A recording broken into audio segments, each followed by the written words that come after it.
Nos encontramos en un escenario oscuro y misterioso, con una tenue luz que ilumina a nuestro entrevistador y al espíritu, cuya presencia se siente más que se ve. El entrevistador, con una voz temblorosa, pregunta: ¿qué es Dios? El espíritu responde con una voz profunda y resonante: Dios es la inteligencia suprema, la causa primera de todas las cosas. Su esencia trasciende la comprensión humana. El entrevistador le llama la curiosidad y pregunta: ¿se podría decir que Dios es lo infinito? El espíritu responde con un tono solemne: esa es una definición incompleta. El lenguaje humano es pobre y no puede definir lo que está más allá de su inteligencia. Dios es infinito en sus perfecciones, pero lo infinito es solo una abstracción. Decir que Dios es lo infinito es como tomar el atributo de una cosa por la cosa misma. El entrevistador, buscando respuestas, le hace la siguiente pregunta muy interesante: ¿dónde podemos hallar la prueba de la existencia de Dios? El espíritu responde con una voz que parecía venir de todas partes: en un axioma que aplicáis a vuestras ciencias, no hay efecto sin causa. Buscad la causa de todo lo que no sea obra del hombre y vuestra razón os responderá.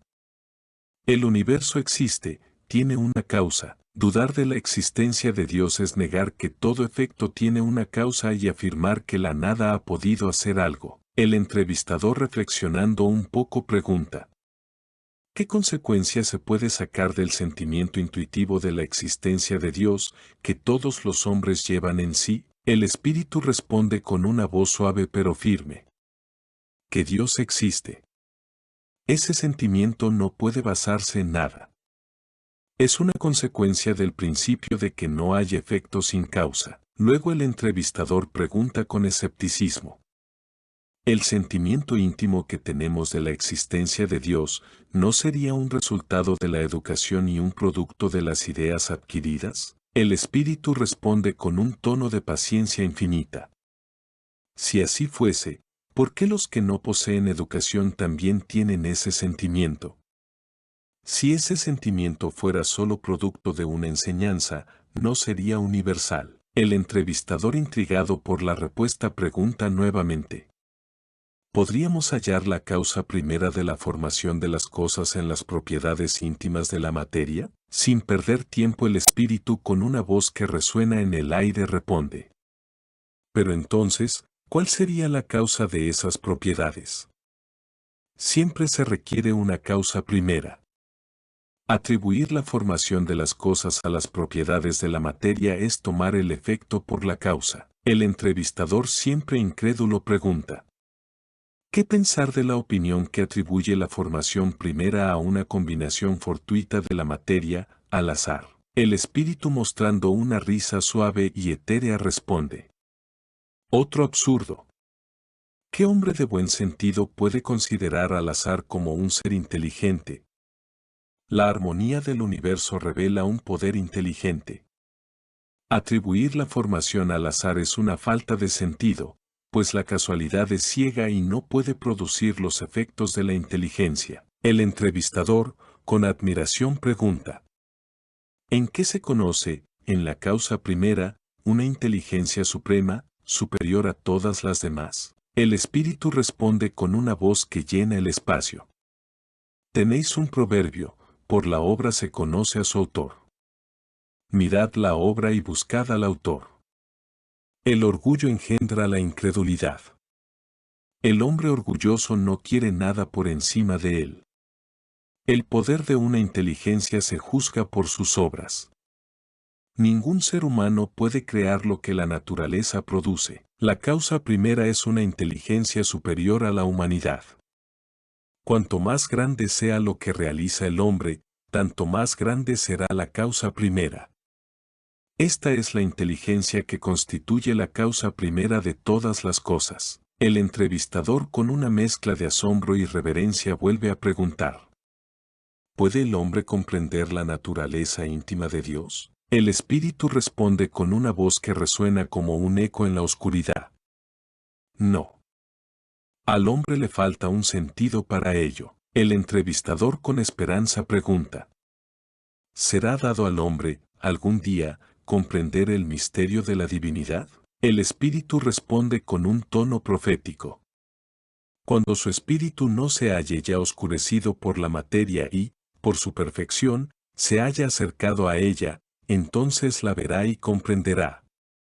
La inferioridad de las facultades del hombre no le permite comprender la íntima naturaleza de Dios. En la infancia de la humanidad, el hombre lo confunde a menudo con la criatura, cuyas imperfecciones le atribuye.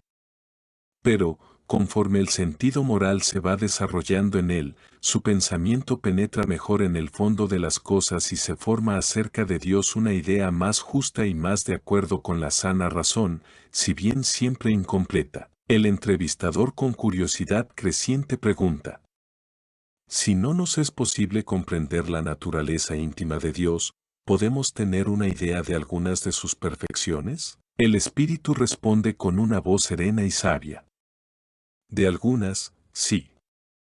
El hombre va comprendiéndolas mejor a medida que se eleva sobre la materia, ya las entrevé mediante el pensamiento. El entrevistador con mucha admiración pregunta: cuando decimos que Dios es eterno e infinito, inmutable e inmaterial, único y todopoderoso, soberanamente justo y bueno, ¿no tenemos una idea completa de sus atributos? El Espíritu responde con una voz que parece contener la sabiduría de los siglos. Desde vuestro punto de vista, sí, porque vosotros creéis abarcarlo todo. Pero sabed que hay cosas por encima de la inteligencia del más inteligente de los hombres, y para esas cosas vuestro lenguaje, que se limita a vuestras ideas y sensaciones, no posee expresiones. La razón os dice, en efecto, que Dios debe poseer esas perfecciones en el grado supremo, porque si careciera de una sola de ellas, o bien no la poseyese en grado infinito, no sería superior a todo y, en consecuencia, tampoco habría de ser Dios. Para estar por encima de la totalidad de las cosas, Dios no debe sufrir ninguna vicisitud y no ha de tener ninguna de las imperfecciones que la imaginación puede concebir. El entrevistador pregunta con una mezcla de duda y curiosidad: ¿es Dios un ser distinto o sería, según la opinión de algunos, la resultante de todas las fuerzas e inteligencias del universo reunidas? El espíritu respondió con una voz firme y definitiva: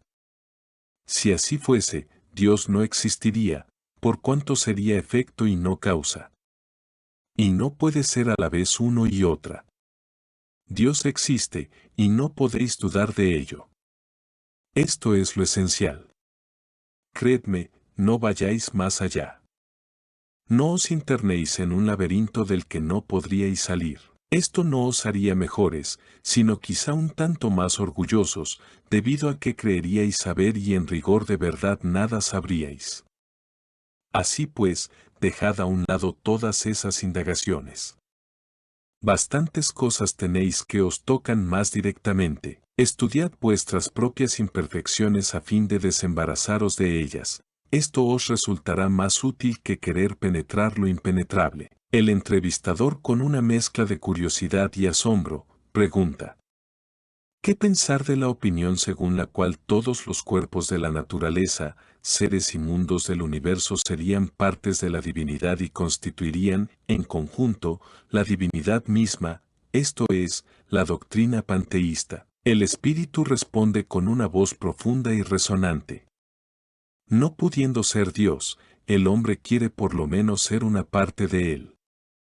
Quienes profesan esa doctrina pretenden encontrar en ella la demostración de algunos de los atributos de Dios. Siendo infinitos los mundos existentes, por la misma razón es infinito Dios, puesto que en ninguna parte está el vacío o la nada, Dios se halla donde quiera.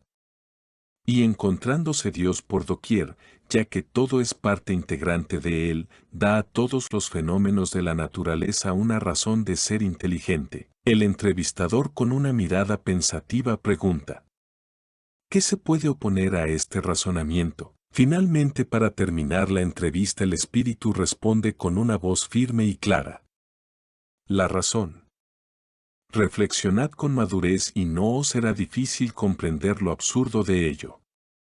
Esa doctrina hace de Dios un ser material que, si bien dotado de una inteligencia suprema, sería en gran escala lo que nosotros somos en pequeño. Ahora bien, como quiera que la materia se transforma sin cesar, si Dios fuera así no tendría ninguna estabilidad, sino que se hallaría sujeto a todas las vicisitudes e incluso a todas las necesidades del género humano. Carecería de uno de los atributos esenciales de la divinidad, la inmutabilidad. No es posible vincular las propiedades de la materia con la idea de Dios sin rebajarlo en nuestro pensamiento, y todas las sutilezas del sofisma no llegarán a resolver el problema de su naturaleza íntima. No sabemos todo lo que Dios es, pero sabemos todo lo que no puede dejar de ser, y aquel sistema se halla en contradicción con sus atributos más esenciales, porque confunde al Creador con la criatura. Del mismo modo que si se pretendiera que una máquina ingeniosa fuese parte integrante del mecánico que la ha diseñado, la inteligencia de Dios se pone de manifiesto en sus obras, así como el pintor en su tela. Pero las obras de Dios no son Dios mismo, de la manera que el cuadro no es el artista que lo concibió y ejecutó. Si deseas ver videos de este tipo, te invito a suscribirte apretando la campanita.